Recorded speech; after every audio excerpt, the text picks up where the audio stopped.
안녕하세요. 저는 올해로 32살이 된 남자입니다. 이름은 박현수이고요. 정말 남의 눈에 눈물을 나게 했더니 제 눈에는 피눈물이 나는 일을 겪게 되었습니다. 이 일은 제가 대학교 신입생이었던 20살 때부터 시작되었습니다. 저에게는 초등학교 때부터 친하게 지내던 불알 친구 종현이가 있었습니다. 저희들은 공부는 썩 잘하는 편은 아니었지만 운 좋게 수능 점수가 괜찮게 나왔었습니다.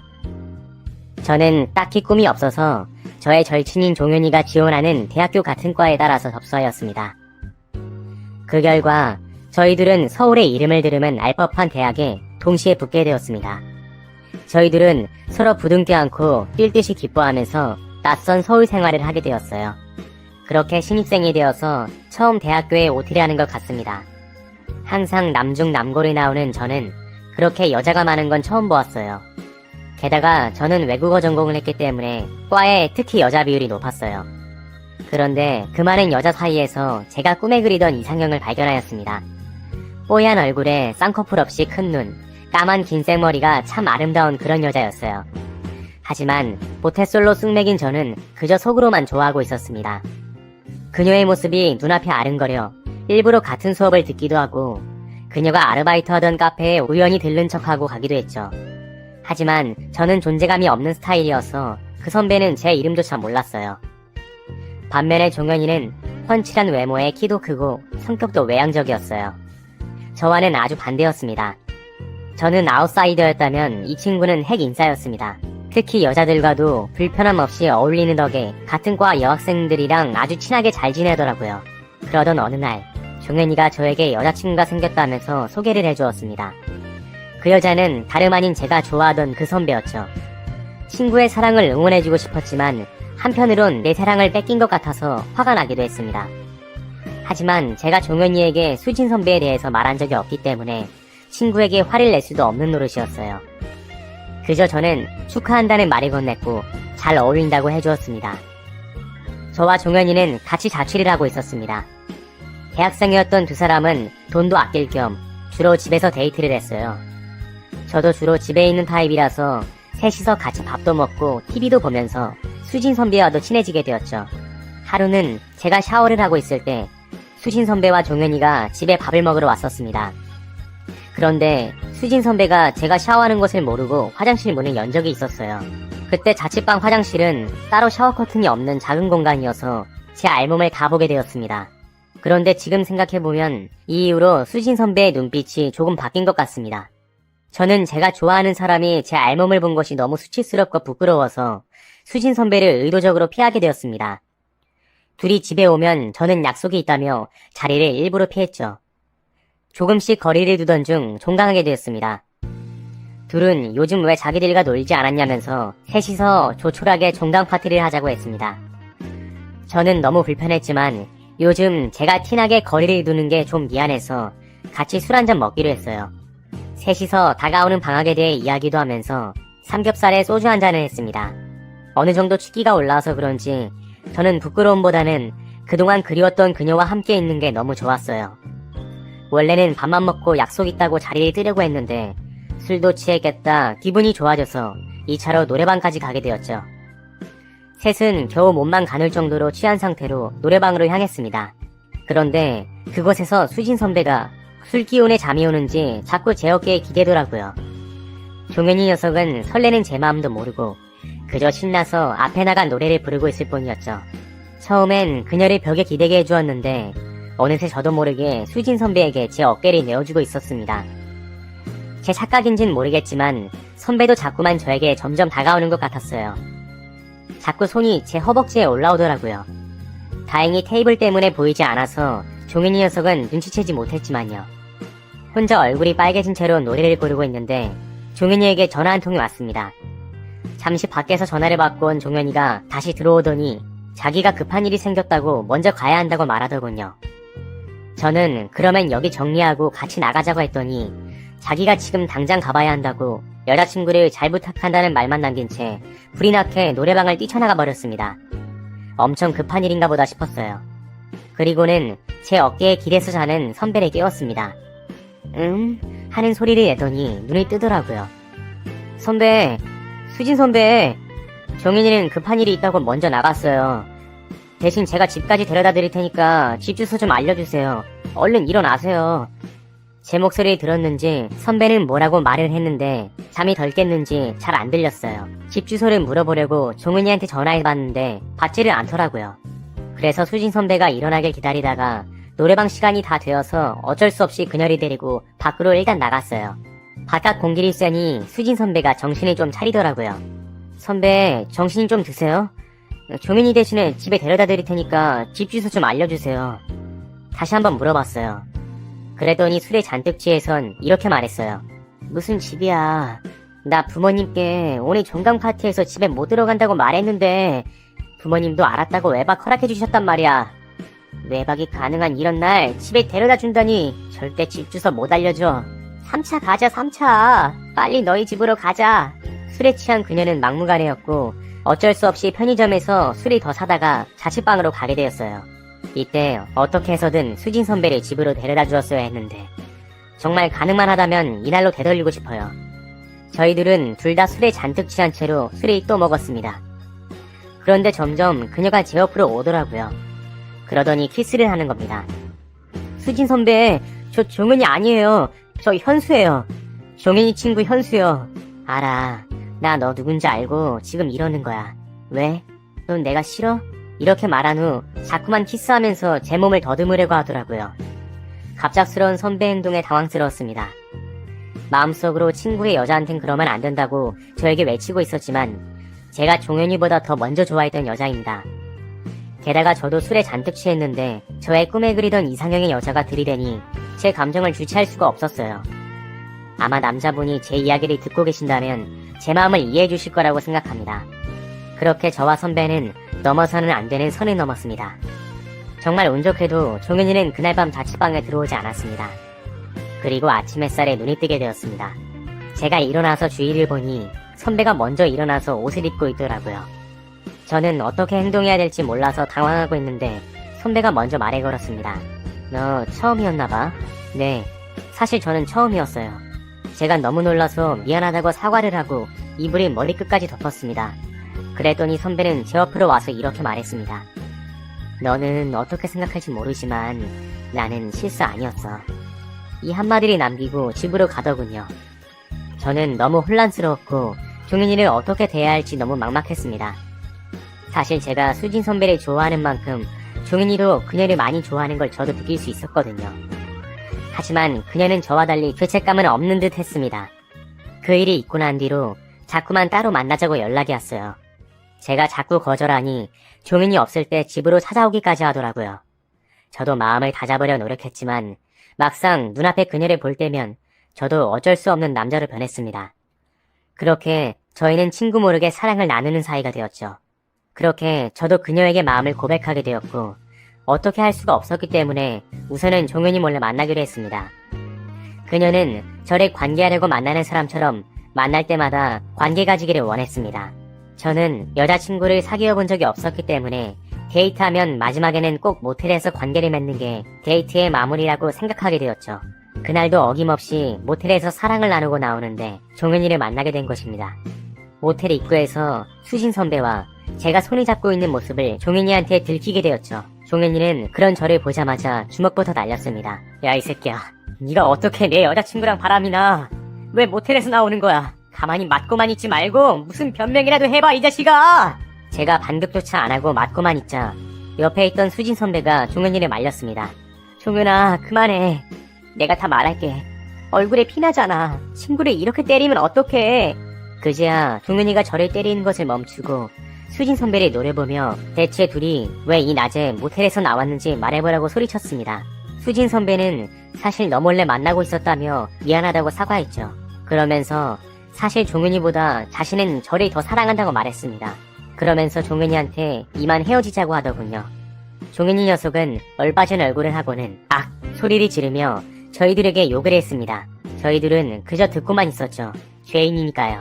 그러더니 둘이 잘 먹고 잘 살라고 하면서 저와는 앞으로 얼굴 볼 일이 없을 거라고 하더군요. 너 이 새끼, 너도 분명 똑같이 당하는 날이 있을 거다. 너도 언젠가 네가 한 일 그대로, 아니 그 몇 배로 고통받는 날이 올 거야. 그리고 앞으로 우리는 친구 아니다. 마지막 말을 하고 바닥에 쓰러져 있는 제 얼굴에 침을 퇴하고 뱉고 사라졌습니다. 종현이는 그 길로 자취방에서 자신의 짐을 다 뺐고 방학이 끝난 후 다음 학기 휴학을 하고는 군대를 가버렸습니다. 정말 저는 그 뒤로 종현이를 볼 수 없었죠. 하지만 종현이의 마지막 배려였을까요? 이 녀석은 학교 사람 그 누구에게도 저와 수진 선배 이야기를 하지 않은 눈치였어요. 그저 수진 선배한테 차이고 상처받아서 군대 갔다는 소문만 돌고 있었습니다. 그렇게 계속 몰래 사귀게 되었습니다. 그러다가 제가 군대를 가게 되었고 수진 선배는 먼저 졸업해서 외국계 회사에 다니면서 저를 기다려주었습니다. 그리고 제대를 하게 되었고 저도 졸업 후 취직하게 되었습니다. 저희 둘의 사랑은 몇 년이 지나도 변함이 없었어요. 제가 어느 정도 자리를 잡고 난 후 그녀와 결혼을 하게 되었습니다. 그런데 참 이상하게도 둘 다 외국계 회사인데 근무 환경이 매우 달랐어요. 외국계 회사는 기본적으로 월급도 높지만 복지가 굉장히 좋았거든요. 그래서 칼퇴는 기본이고 야근은 거의 안 하는데 아내 회사는 야근이 매일같이 있었어요. 게다가 한국 회사도 공휴일에는 쉬는데 여기는 빨간 날에도 일을 하더라고요. 크리스마스 때도 말이죠. 그래서 외국계 회사라고 다 좋은 건 아니구나 싶었어요. 그리고 회사가 바빠서 그런지 아내의 성욕도 점점 줄었어요. 사귈 때부터 매일같이 요구하던 잠자리도 야근이 많아지면서 많이 줄었어요. 덕분에 저는 편해졌지만 조금은 서운하더라고요. 게다가 아내는 일하는 게 좋다면서 아이는 되도록 늦게 갖자고 했습니다. 저는 아이가 굉장히 갖고 싶었지만 자신의 미래를 위해 노력하는 모습에 저도 그냥 알겠다고 아내의 의견을 존중해 주었어요. 어느 날은 거의 일주일 내내 야근을 하더라고요.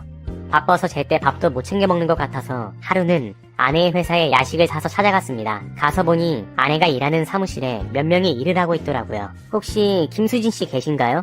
수진 씨, 지금 사장님이랑 중요한 미팅 중이에요. 누구시죠? 안녕하세요. 제가 소개를 안 했네요. 저는 김수진 씨 남편입니다.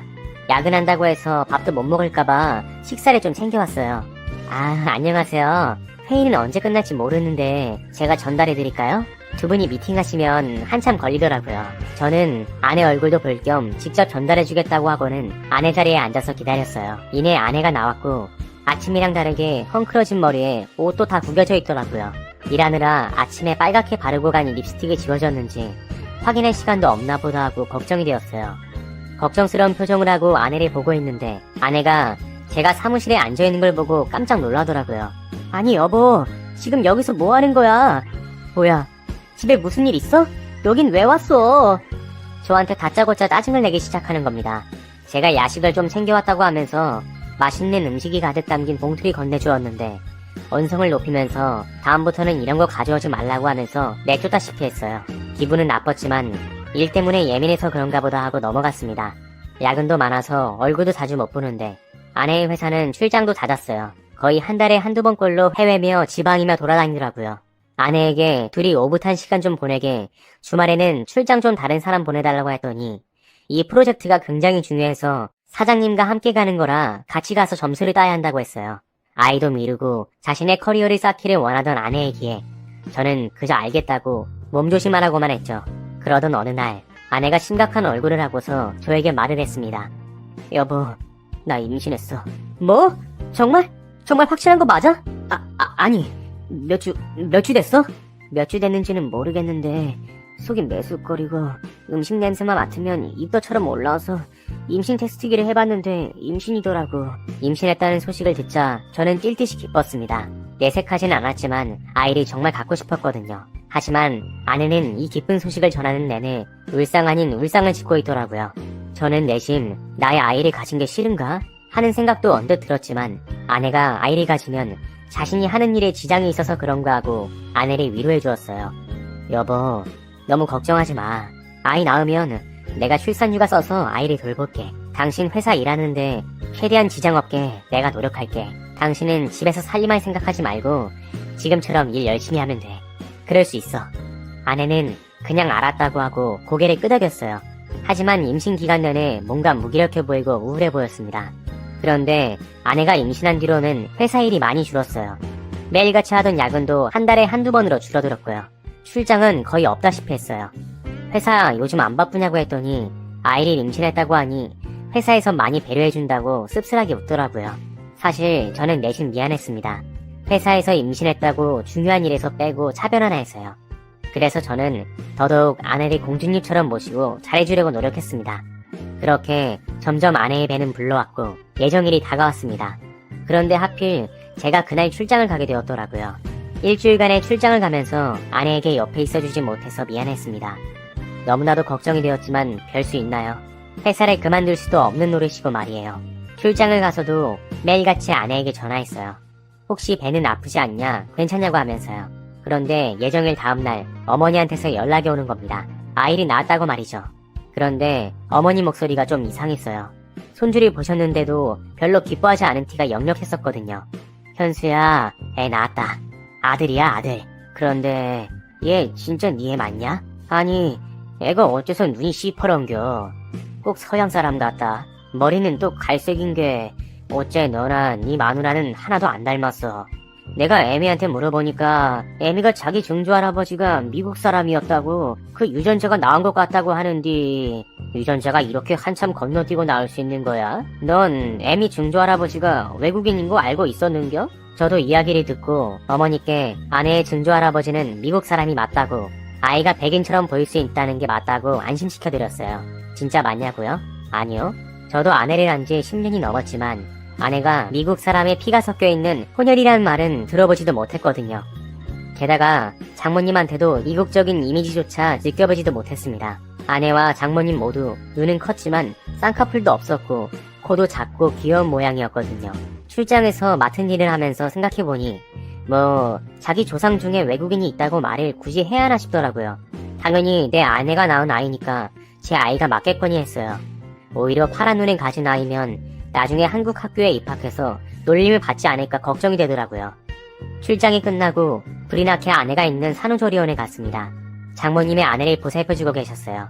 저도 내심 아이가 파란 눈을 가졌다는 게 신경 쓰였는지 장모님께 인사도 드리지 않은 채 아내에게 물었어요. 어머니한테 들었다고 아이가 백인 같다는데 무슨 말이냐고 말이에요. 아내는 얼굴 표정 하나 변하지 않고 증조할아버지가 미국 분이셨는데 그 유전자가 이제야 나타난 것 같다고 했어요. 저는 당연히 아내 말을 믿었고 어머니께 할아버지가 외국 분이시냐고 물었죠.